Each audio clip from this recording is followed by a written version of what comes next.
17 तारखेला आषाढी एकादशी आहे। पंढरपूरला निघालेले वारकरी पंढरपूरला पोहोचतील, विठ्ठलाची मनोभावे दर्शन घेतील, पूजा करतील आणि परततील।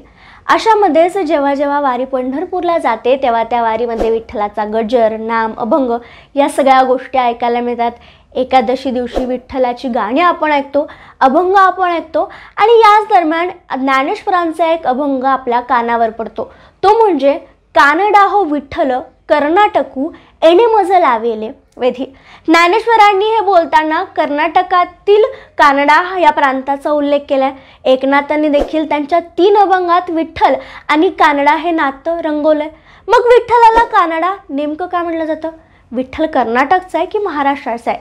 मग नेमकं असं म्हणण्याचं कारण काय? या शब्दाचा अर्थच वेगळा आहे की यामागं कोणती कथा आहे? कथा आहे तर ती कोणती आहे? या सगळ्याबद्दलच आपण या व्हिडिओच्या माध्यमातून जाणून घेऊयात। नमस्कार, मी संजना, महाराष्ट्र अपडेटमध्ये आपलं स्वागत।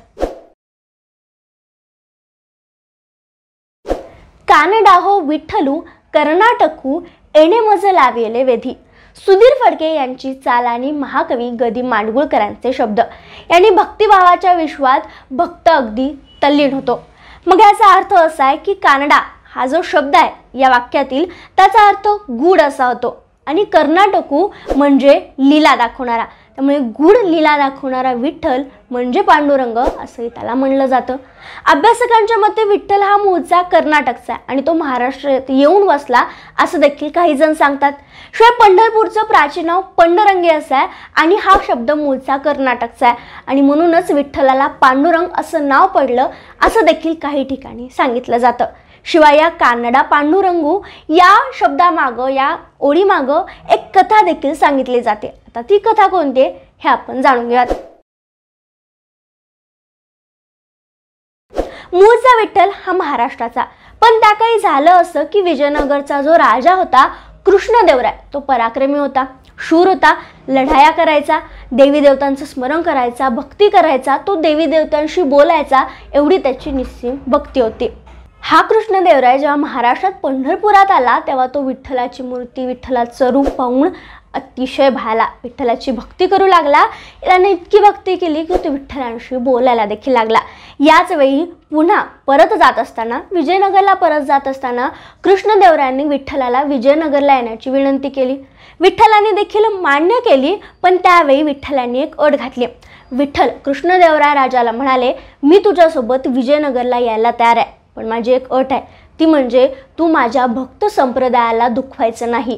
जर तू असं केलंस, तू त्यांना दुखावलंस, त्यांना कोणती इजा पोचवलीस तर तुला पुन्हा एकदा मला विजयनगरवरून पंढरपूरला सोडावं लागेल, ही माझी एक अट आहे। कृष्णदेवरायांनी ही अट मान्य केली आणि विठ्ठल कृष्णदेवराय राजासोबत विजयनगरला गेले। विजयनगरमध्ये गेल्यानंतर कृष्णदेवरायाच्या देवारात विठ्ठल राहू लागले आणि रोज पहाटे कृष्णदेवराय विठ्ठलाची पूजा करू लागले। पंढरपुरात मात्र गाभाऱ्यात विठ्ठल दिसेनासे झाले, भक्त लोक कासावीस होऊ लागले। आषाढी एकादशी येते, विठ्ठल गाभाऱ्यात असणं, मंदिरात असणं महत्त्वाचं आहे, त्यामुळे विठ्ठलांना काहीही करून विजयनगरमधून पंढरपुरात आणावं लागेल आणि ही मागणी भानुदास महाराज यांच्याकडे करण्यात आली। भानुदास महाराज यांच्यावर ही जबाबदारी सोपवण्यात आली, अर्थात विजयनगरवरून पांडुरंगाला पंढरपुरात आणण्याची जी जबाबदारी होती ती भानुदास महाराजांवर सोपवण्यात आली। भानुदास महाराज म्हणजे एकनाथ महाराज यांचे पूर्वज। भानुदास महाराजांची भक्ती इतकी अपार होती की ते देवदेवतांशी आणि विठ्ठलाशी देखील गप्पा मारायचे, संवाद साधायचे। गावकऱ्यांनी ही मागणी केल्यानंतर भानुदास महाराज तयार झाले आणि विठ्ठलाला आणण्यासाठी त्यांचा प्रवास विजयनगरकडे सुरू झाला। विजयनगरला भानुदास महाराज पोहोचले। महालात देवारात विठ्ठल होते, मात्र महाराजांच्या महालाबाहेर कडेकोट बंदोबस्त होता, त्यामुळे भानुदास महाराज महालाच्या बाहेरच बसून मी माझ्या विठ्ठलाला घेतल्याशिवाय परत जाणार नाही असं म्हणत पांडुरंगाचा जप करू लागले, त्याला आठवू लागले, भक्ती करू लागले। यामध्ये त्यांना अन्न पाणी कशाचीच चिंता नव्हती। रात्र व्हायला लागली तरी भानुदास महाराज त्याच ठिकाणी बसून विठ्ठलाचा जप करत होते, त्यामुळे त्याची भक्ती पाहून विठ्ठलांनी बाहेर जाण्याचा निर्णय घेतला। विठ्ठलांनी सगळा महाल शांत केला आणि चक्क भानुदास महाराजांना भेटायला विठ्ठल महालातून बाहेर आले. त्यांनी भानुदास महाराजांची भेट घेतली. विठ्ठल आणि भानुदास महाराजांच्यात गप्पा झाल्या आणि जेव्हा विठ्ठल परत जायला निघाले तेव्हा विठ्ठलांनी आपल्या गळ्यातील जो हार होता तो भानुदास महाराजांच्या गळ्यात घातला. भानुदास महाराजांनी विचारले की विठ्ठला देवा हे कशासाठी? तर विठ्ठल म्हणाले की तुला लवकरच कळेल. आणि विठ्ठल पुन्हा कृष्णदेवराय राजाच्या देवारात जाऊन स्थापित झाले आणि थांबले. पहाट झाली, सगळा महाल जागा झाला. सगळा महाल उठल्यानंतर पहाट झाल्यानंतर कृष्णदेवराय महाराज देखील नेहमीप्रमाणे विठ्ठलाच्या देवारात जाऊन पूजेसाठी गेले. पण पाहतात तर काय, विठ्ठलाच्या गळ्यात तो हार नव्हता. एवढा कडेकोट बंदोबस्त करून देखील हार चोरीला कसा गेला काही कळेना झालं. आणि कृष्णदेवराय राजाने सगळ्या सैनिकांना सगळ्यांना आदेश दिले की चोराला लवकरात लवकर शोधून आणा. सेवक बाहेर पडले. चोराचा शोध सुरू झाला आणि अशात महालाबाहेर पांडुरंगाचा जप करणाऱ्या भानुदास महाराजांच्या गळ्यातील हारेवर सैनिकांचं लक्ष गेलं. हार त्यांनीच चोरलाय असं समजून आलं आणि त्यांनी भानुदास महाराजांना महालात नेलं.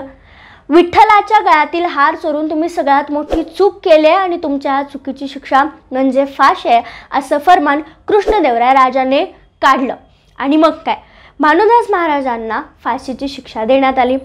फाशीवर चढवण्यासाठी त्यांना नेण्यात आलं तेव्हा भानुदास महाराजांनी विठ्ठलाचा धावा केला. विठ्ठला, तूच हा हार माझ्या गळ्यात टाकलाय आणि याच हारामुळे आता मला फाशी देण्यात येते. तुझ्या मनात नेमकं काय असा विचारू लागले. आणि तेवढ्यात विठ्ठल तिथं प्रकट झाले.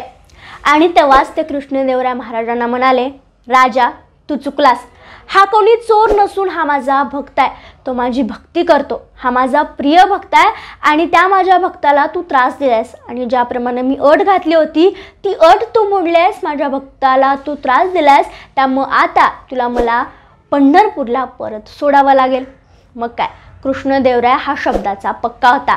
त्यानं त्याचा शब्द पाळला आणि विठुरायांना विजयनगरमधून जाण्यास परवानगी दिली. विजयनगरमधून मी तुम्हाला पंढरपूरला सोडेल असा जो शब्द दिला होता तो पाळला.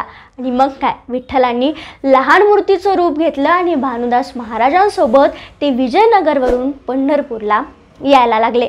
ज्यावेळी भानुदास महाराज विठ्ठलाला घेऊन आले आणि विठ्ठलांची मूर्ती पुन्हा एकदा पंढरपूरच्या गाभाऱ्यात स्थापित करण्यात आली तेव्हाचा तो वार, तो दिवस होता आषाढी एकादशी. ही सगळी अशी कथा आहे. म्हणजेच कर्नाटकात विजयनगरला गेलेले विठ्ठल हे भानुदास महाराजांमुळं पुन्हा महाराष्ट्रात आले आणि म्हणूनच कानडा विठ्ठलू कर्नाटकू असं म्हणलं जातं. अशी एक कथा देखील सांगितली जाते. अभ्यासक वेगवेगळे दावे करतात. वेगवेगळं संशोधन अजूनही सुरू आहे. अनेकदा महाराष्ट्रात म्हणजेच विठ्ठल महाराष्ट्राचा की कर्नाटकाचा हा वाद देखील होतो. पण ही कथा देखील सांगितली जाते. दरम्यान आमची माहिती तुम्हाला कशी वाटली? तुम्हाला अजून कोणतं कारण माहिती आहे का की विठ्ठलाला नेमकं कानडा कर्नाटक असं का म्हणलं जातं? माहीत असेल तर आम्हाला कमेंटमध्ये नक्की सांगा. माहिती कशी वाटली हेही सांगायला विसरू नका. व्हिडिओ आवडला असल्यास आठवणीने लाईक शेअर करा आणि अशाच व्हिडिओसाठी महाराष्ट्र अपडेटला सबस्क्राईब करायला विसरू नका.